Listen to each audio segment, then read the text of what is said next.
నాకు తెలిసినంత వరకు క్రిస్టియన్ మ్యారేజెస్లో అత్యంత పెద్ద దరిద్రం ఏదైనా ఉంది అని అంటే అది ఇదే.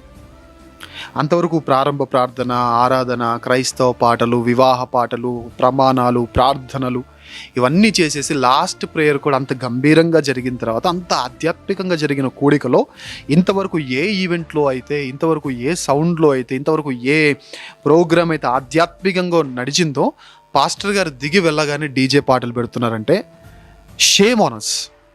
సీరియస్లీ సిగ్గుపడవలసిన విషయం ఇది.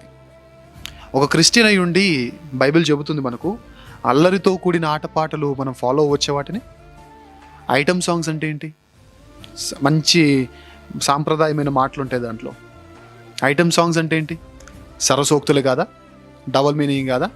అవే మాటలు మీ భార్యను ఎవరో వచ్చి అంటే, అవే మాటలు మీ తల్లినో చెల్లినో అక్కనో ఎవరో వచ్చి అంటే